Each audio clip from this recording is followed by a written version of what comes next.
in Nigeria is not good enough for pharmacists, doctors, nurses, all of them to remain in their country. So if there is a problem in the country, there will be people going out, not only pharmacists or anything, even engineers, teachers, they live in the country.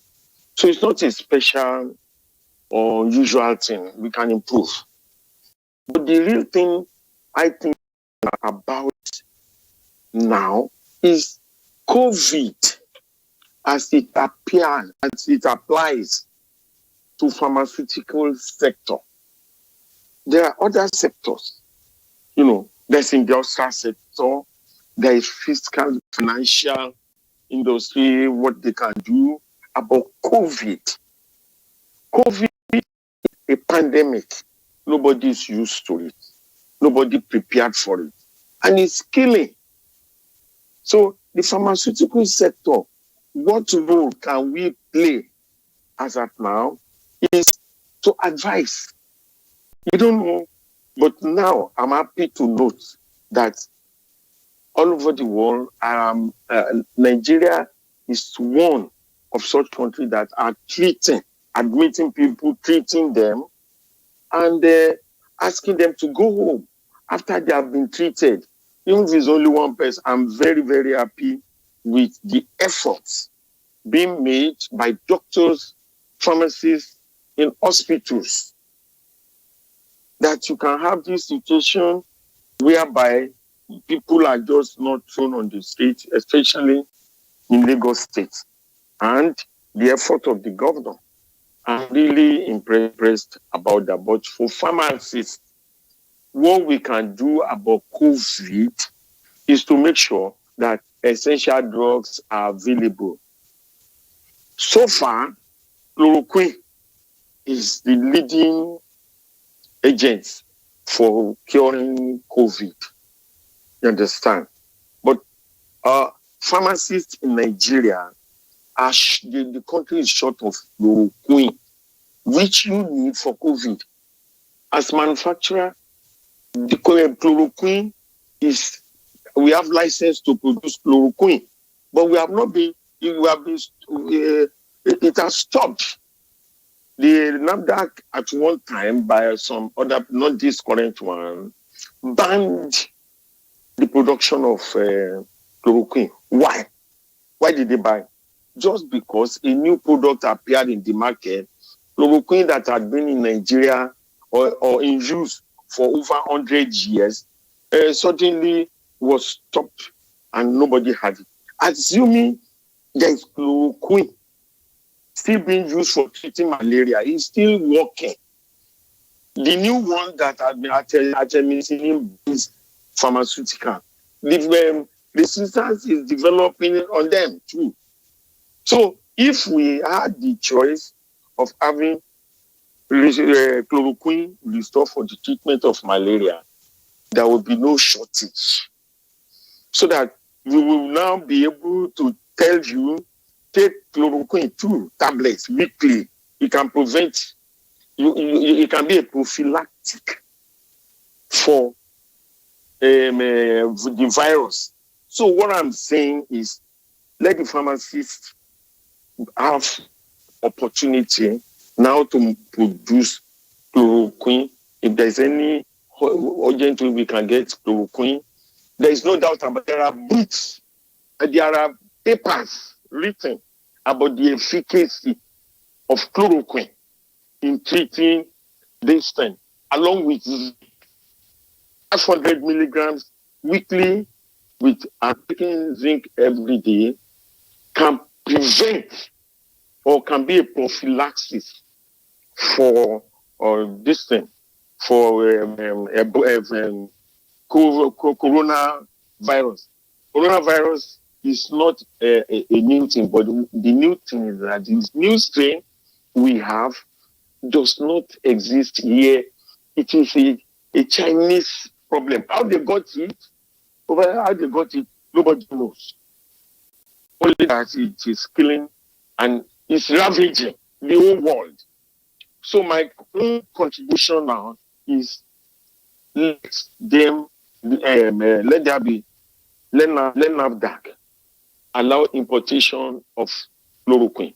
They have stopped people from importing it in favor of artemisinin. That is the politics. I don't know that politics that time, but let everybody have the choice of using chloroquine as anti-malaria. Even as we are talking, chloroquine is available with some industries. Okay, thank you so much, Dr. Michael Oyebanjo Paul. Will now come back to the studio. You wanted to respond to Moshood Lawan to what you were saying. The issue of chloroquine has to be very, very clear. Nigeria has not adopted chloroquine for the treatment of coronavirus. There has been a report that, in fact, before coronavirus came up, it is already in the literature that chloroquine has some effect on it. But there is something we say in science when you develop a drug, that unregistered indicator, unlicensed indicator. You see some drugs, they are useful for maybe treating gonorrhea, but because not much work has been done to ascertain other consequences of using it, they will put it as unlicensed. And companies could be fined heavily for using it, for promoting it for that use. So chloroquine is in that category. And until further work is done on chloroquine, Nigeria is not prepared to use it. Even itself in those countries that we have said, it's just if anybody using it, it's an individual effort.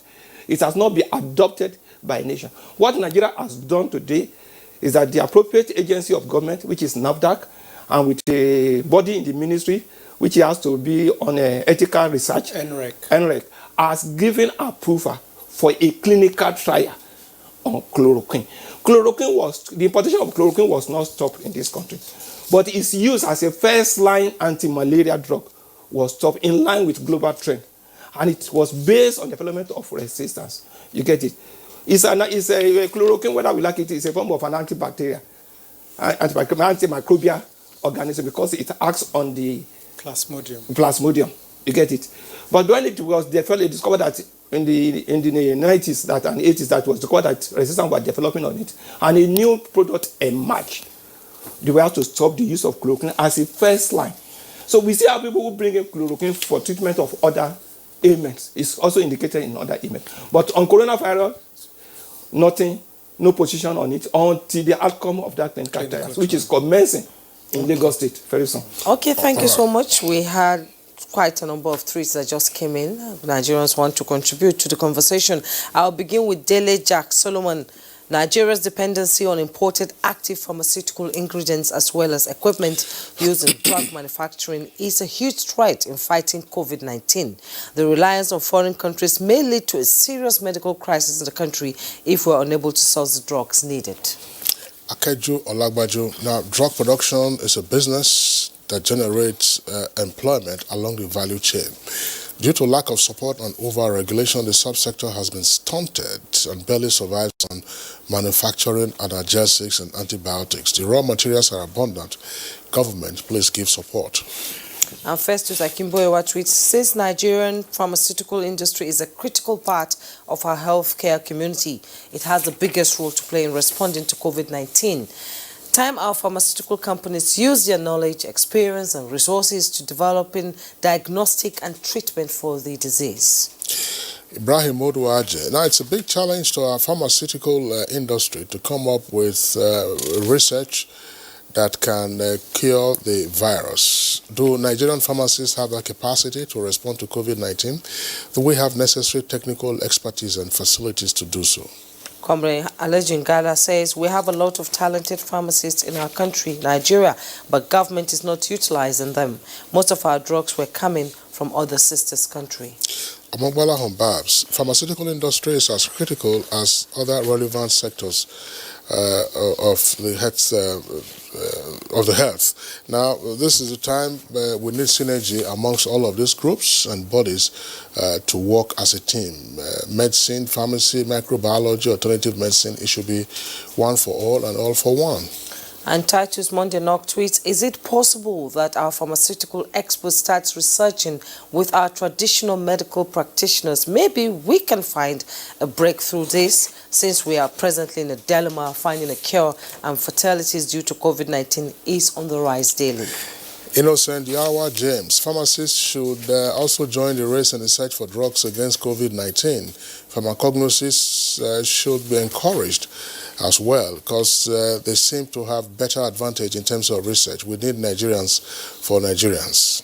And Bashir tweets, there is no visible activity by the pharmaceutical community in Nigeria to suggest that they are making efforts towards developing a homegrown solution, except that of Professor Iwu, and nobody seems to take him seriously by testing the efficiency of the drug.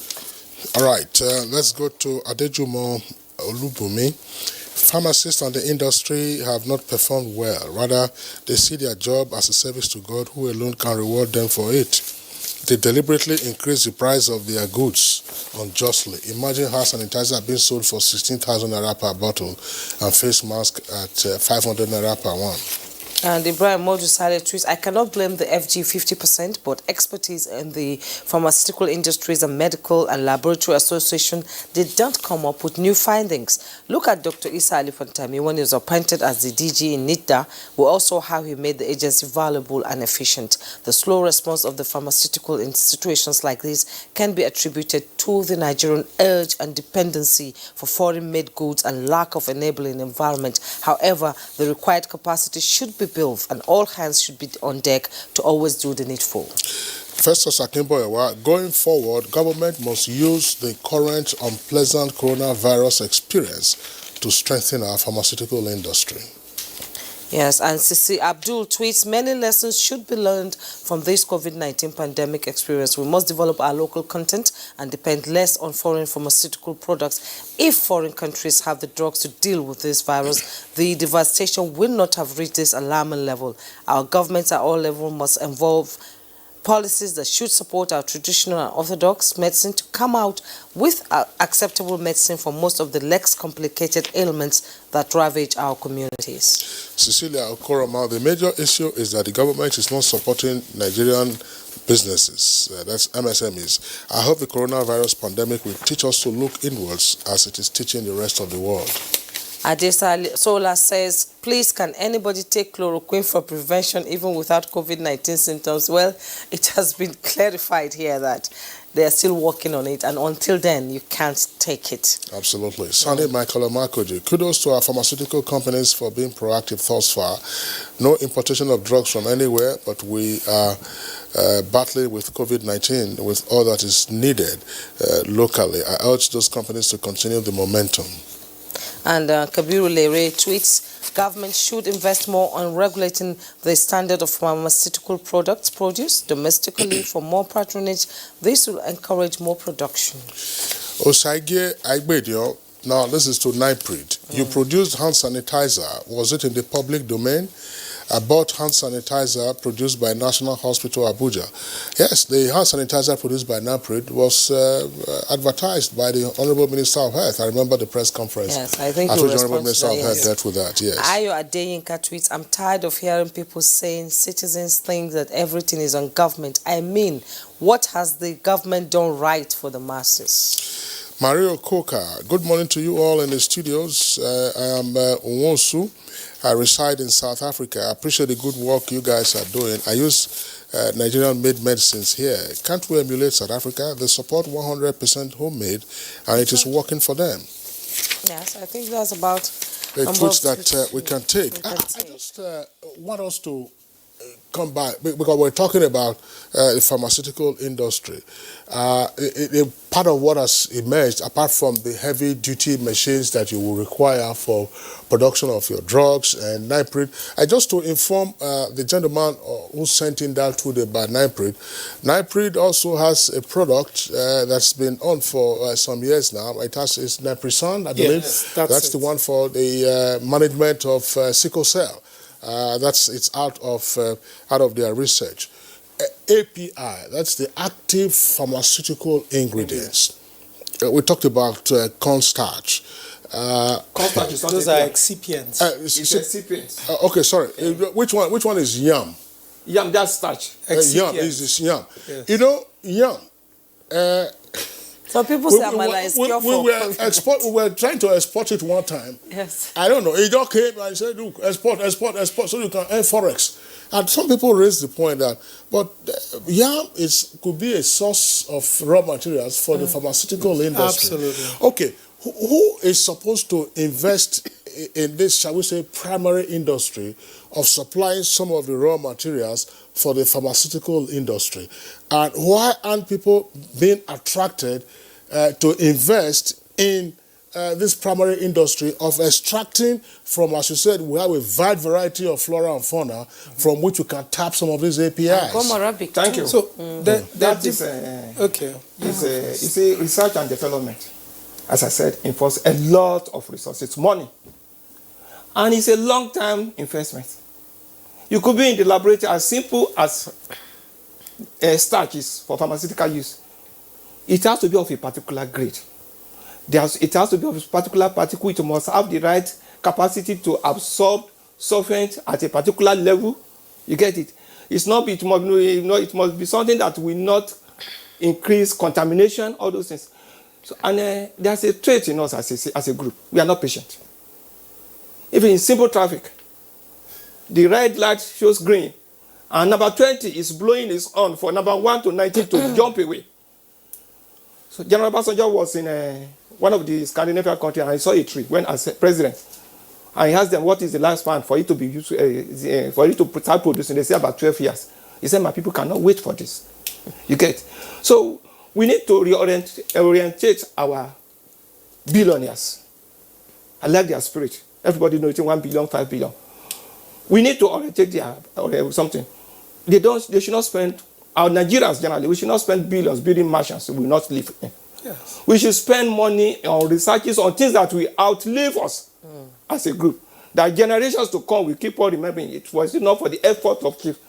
Yeah, Monshood, that's fine. That's for research and development. I'm saying now, out of the lab for R&D, active pharmaceutical ingredients, we brag, rightfully so, that we have a wide variety of raw materials from which we can extract, including yam. Yes. Which is all over the place. I mean, you go to taco market now, Wuse market, you'll see yam all over the place. Some of it will rot after a while. How do we encourage investors in the primary industry where these active ingredients can be extracted and are used for the pharmaceutical business so we can begin to upscale our ranking?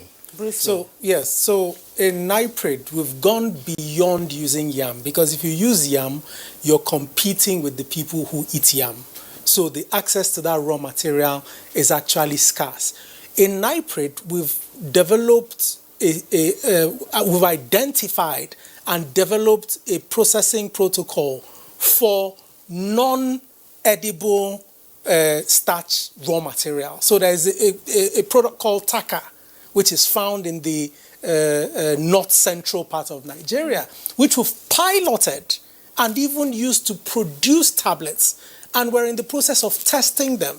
So that is how far we've gone with producing local alternatives to imported starch. Now, in direct response to your question of whose responsibility or how do you attract investment, the gold standard now is that you have 2 broad types of investment. There is commercial investment, so somebody who is going to put in money, right? And then after the product is developed and the patent is made and it is sold, they recoup their investment. Then there is the social investment. Somebody who is investing in a process because he wants to contribute to his society. In the developed world, the social investment far outweighs the commercial investment. You have people who say, my father died of hypertension. NIPRID, here is 500 million naira.